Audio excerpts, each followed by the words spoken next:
మంత్రివర్గ సమావేశం ఈ నెల 6న సెక్రటేరియట్లో ముఖ్యమంత్రి రేవంత్ రెడ్డి అధ్యక్షతన జరగనుంది. ఈ భేటీలో రాష్ట్రానికి సంబంధించిన పలు కీలక అంశాలపై చర్చించనున్నారు. ముఖ్యంగా బీసీ రిజర్వేషన్లు, ఎస్సీ వర్గీకరణ బిల్లుల ఆమోదంపై ప్రధానంగా సమాలోచనలు జరగనున్నాయి. రాష్ట్ర ప్రభుత్వం బీసీలకు 42% రిజర్వేషన్లు కల్పించేందుకు 2 ప్రత్యేక బిల్లులను ఆమోదించనున్నట్లు సమాచారం.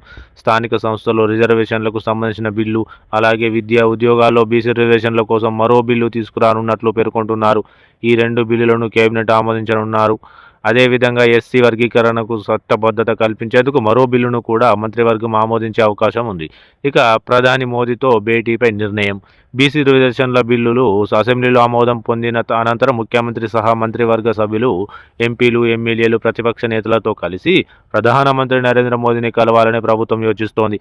అలాగే రాష్ట్రంలో నిర్వహించిన 2వ విడత కులగణన సర్వే ఫలితాలను కూడా ఈ సమావేశంలో సమీక్షించనున్నారు. ఇక ఇందిరమ్మ ఇండ్లు, రేషన్ కార్డుల పంపిణీపై చర్చ. ఎమ్మెల్సీ ఎన్నికల ప్రవర్తన నియమావళి ముగిసిన తర్వాత ఇందిరమ్మ ఇండ్లకు ఆర్థిక సహాయం, కొత్త రేషన్ కార్డుల పంపిణీ వంటి సంక్షేమ కార్యక్రమాలపై కూడా కేబినెట్ చర్చించనుంది. ఈ నెలలోనే లబ్ధిదారులను ఫైనల్ చేయాలని రేవంత్ సర్కార్ యోచిస్తోంది. ఇక అసెంబ్లీ బడ్జెట్ సమావేశాలపై నిర్ణయం. ప్రస్తుత రాజకీయ పరిస్థితులను దృష్టిలో ఉంచుకొని రాష్ట్ర బడ్జెట్ సమావేశాలను ఈ నెల 2వ వారంలో నిర్వహించాలని ప్రభుత్వం యోచిస్తోంది. పార్లమెంట్ సమావేశాలు ఈ నెల 10న ప్రారంభం కానుండడంతో అసెంబ్లీ సమావేశాలను అంతకు ముందే నిర్వహించేలా లేదా అదే సమయంలో ప్రారంభించాలా అనే అంశంపై నిర్ణయం తీసుకోనున్నారు.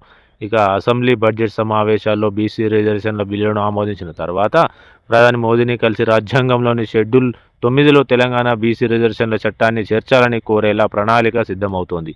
ఇక రాహుల్ గాంధీ భేటీకి హాజరయ్యే అవకాశం ఉంది. ఈ ప్రక్రియలో లోక్సభ ప్రతిపక్ష నేత రాహుల్ గాంధీ కూడా భాగస్వామ్యం కావచ్చనే సమాచారం.